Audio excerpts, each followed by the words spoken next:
L'invité café. Et le jour de la journée de la femme, journée des droits des femmes, il était difficile de ne pas inviter une de leurs dignes représentantes ce matin en la personne de Françoise, figure emblématique du sport polynésien qui a été retenue hier parmi les 8 femmes inspirantes Poevala donc 2024. Elle a consacré sa vie au sport et particulièrement à l'athlétisme à Tahiti. Alors athlète puis bénévole associative très engagée, elle a aussi initié des manifestations sportives devenues très classiques. Nous avons donc voulu la mettre en avant. Née à Fa'a, Françoise fait partie de la grande famille Aubry, on peut dire ça comme ça. Son père Maxime était vétéran notamment du bataillon du Pacifique. Après sa scolarité à l'école Notre-Dame-des-Anges, elle devient hygiéniste dentaire et contribue au programme de prévention des caries à l'origine de l'amélioration de la santé dentaire des jeunes polynésiens. On pourrait continuer comme ça encore longtemps, mais en plus de son investissement dans le domaine sportif, Françoise est présidente, pour emprunter un raccourci, présidente de l'association Pirirava et vice-présidente du Conseil des femmes. Voilà, bonjour Françoise. Yorana. Bon, j'ai rien oublié ou Non, ça va. ça va? Que représente pour vous cette journée internationale des droits des femmes? Eh bien, écoutez, quand la personne est venue me voir pour me demander, je dis, écoute, il y a d'autres personnes. On me voit assez, ça suffit. Ben non, elle a vraiment tenu à ce que je sois présente et que j'accepte cette médaille. Donc c'est ce que j'ai fait. Et puis finalement, pourquoi pas? Et quand elle me posait des questions et tout, j'ai dit c'est vrai, j'ai fait pas mal de choses. On a oublié, on a pris de l'âge et puis tout est passé derrière, mais les souvenirs sont revenus. Et puis je dis pourquoi pas? Et donc j'ai accepté et je suis bien contente d'avoir eu cette médaille et je remercie la personne qui est venue me voir et aussi l'équipe de l'UFO. C'est une équipe très dynamique et puis ils font bien les choses. Oui. Vous avez pu échanger avec les 7 autres lauréates? On n'a pas vraiment eu le temps d'échanger, non, on n'a pas eu le temps chacun, après la cérémonie, donc chacun est parti de son côté. Alors, après ce titre, cette distinction, vous vous sentez quelque part responsable de transmettre, pourquoi pas, certaines valeurs à la génération montante? J'ai toujours été plus ou moins responsable de tout ce qui se passe. Et puis finalement, je suis toujours dans l'athlétisme. Donc, je m'occupe à Tefana, je m'occupe des enfants le mercredi après-midi et le vendredi après-midi. Je les entraîne avec Noël Barf. On est à Fa'a, on est revenu sur Fa'a parce qu'on s'entraînait sur Pater et la piste étant vraiment endommagée. Et surtout, c'est parce qu'on va fermer le stade, on est revenu sur Fa'a.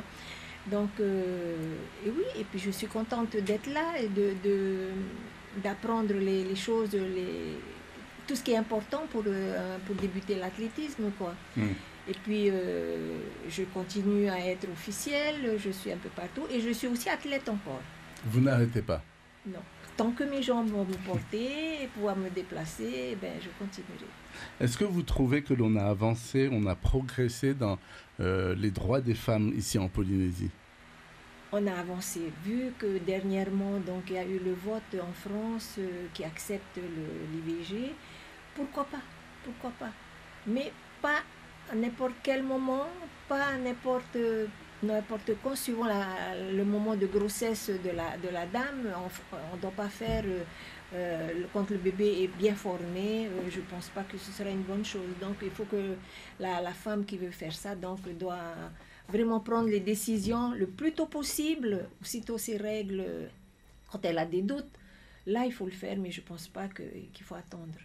Ouais. Quelles que soient les conditions dans lesquelles l'enfant est venu? Ben oui, les conditions, donc la femme, ce sont des bébés qu'elles n'ont pas voulu. La décision, elle doit être vite prise, ne pas attendre. Parce que c'est pas bien après. Lorsque vous observez les jeunes filles en Polynésie, vous avez envie de leur dire quoi? Faites attention à vous, prenez des précautions. Bien sûr que maintenant, la liberté, c'est pas pareil. C'est pas, en notre temps, on écoutait bien les parents étaient sévères. Bon, on n'allait pas à un endroit sans les prévenir. Il n'y a pas de... on s'évadait pas de la maison sans la permission des parents. Et puis, à telle heure, les parents nous surveillent. Hein, et à minuit, si on te dit tu rentres à minuit, tu dois être là. Maintenant, je crois que les parents sont trop lâches, ou les enfants, on leur laisse trop faire. Peut-être que maintenant, avec, il y a une loi qui dit qu'on ne peut pas frapper les enfants. Donc, les enfants aussi, maintenant, prennent de l'importance, quoi. Et puis, ils sont trop libres, je pense, maintenant. Ils sont trop libres. Il faut que les parents soient derrière. Maintenant, j'ai l'impression que maintenant que les enfants respectent moins Les parents les enfants. Oui, les parents aussi, parce qu'ils répondent. J'entends des fois les parents qui grondent leurs enfants, et les enfants, ils répliquent méchamment. C'est pas gentil. C'est pas gentil. On doit respect aux parents. Et les parents, ils doivent tenir le coup, ne pas lâcher. Et puis, de garder les enfants à la maison, ne pas les lâcher trop tôt, parce qu'il y a des gamins qui sont dans les rues. Et puis après, il y a des accidents qui arrivent. Ça fait partie des choses, des conseils que vous donneriez donc, aux parents? D'accord, aux parents. C'est vous devez éduquer les enfants. Donc, ne laissez pas les enfants faire à leur tête, quoi. Hein. Faut les surveiller quand même. Et vu maintenant qu'on a les réseaux sociaux et tout le monde a un Vini, ils vont fouiller tout ce qu'il y a dedans, donc ils apprennent plein de choses et des choses qu'il ne faut pas. C'est dangereux. C'est dangereux. Vous, à votre époque, comment ça se passait? Il y avait le martinet, il y avait... Le baleinier, le baleinier, Maman utilisait le baleinier. Papa, il était sévère, mais lui... Avec sa voix, ça suffisait. Par contre, avec maman, on faisait un peu... Surtout que moi, je suis la cadette de la famille de 9 enfants. Donc, j'étais la plus terrible. Et puis, quand je rentrais de l'école, je m'arrêtais dans les arbres de Paquet, je montais, et puis je me balançais dans Et puis, elle me voit de la maison, elle m'appelle, rentre, et puis je reçois le baleinier. Mais c'est une éducation qui est très bien. On est pas mal maintenant, on est bien. Mais avec nos enfants, j'ai été sévère quand même aussi avec mes enfants, mais j'ai quatre enfants, et ben ils m'ont jamais fait des sales coups. Hein. Vous avez serré la vis quand il fallait. Voilà. Voilà. Qu'est-ce qu'il faudrait encore améliorer selon vous pour que ça aille mieux pour les femmes aujourd'hui en Polynésie? Il y a beaucoup de choses qui ont été faites pour les femmes. Maintenant, il y a la parité, c'est très bien. Maintenant, dans les bureaux, peut-être, je ne sais pas comment ça se passe si... peut-être dans l'administration, peut-être, nous, on est à égalité avec les hommes, mais par contre, dans les services, dans les emplois privés, je ne sais pas comment ça se passe. J'espère qu'il y a l'égalité aussi. Et puis, les femmes doivent se respecter. Et puis... si elles se respectent, la vie sera bien. Ça va bien. Alors, les chiffres sont quand même assez alarmants concernant les violences faites aux femmes. Ici, en Polynésie, je vous vois grimacer.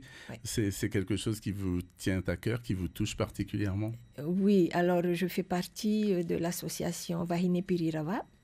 Et donc, cette année, j'ai été élue la première vice-présidente au Conseil des femmes. C'est très dur. Les femmes qui arrivent là-bas sont vraiment démunies. Elles arrivent surtout celles qui ont des enfants. Il y en a qui ont 3, 4 enfants. Et puis, elles se font battre par les maris. Les pauvres femmes, je pense que ce sont des femmes qui ne travaillent pas. Donc elles ne sont pas indépendantes de la poche. Donc, elles dépendent de leur mari. Donc, le mari, il en fait ce qu'il veut. Hein. Il en fait ce qu'il veut. Et c'est surtout l'alcool. L'alcool qui fait que quand il rentre à la maison, il fait sa loi, quoi. Il fait sa loi, et puis voilà. Après plusieurs fois, tu reçois les coups de ton mari, et puis je crois que les femmes, elles attendent trop longtemps. Elles subissent. Elles doivent partir avant. Elles veulent pas. Oui, elles devraient. Elles n'osent pas se confier parce qu'il y a les enfants. Moi, j'ai rien, je travaille pas. Comment je le fais? Si je vis chez les parents, chez les beaux-parents, je fais quoi? Je subis. Donc, elles sont pas indépendantes. Donc, très difficile, très difficile. On n'est pas à leur place. On espère que celles qui subissent ces lois des hommes méchants, qu'elles se confient, qu'elles aillent dans les services qui existent. Et puis, il faut que ça s'arrête. Il faut que ça s'arrête. Et les hommes, arrêtez de battre vos femmes. On n'est pas venu ici pour se faire battre. Un des messages que vous adressez, par exemple, aux jeunes filles, c'est ça, c'est travailler et étudier bien pour être indépendante plus tard? Voilà, suivez bien vos études. Suivez bien vos études. Essayez d'aller au plus loin.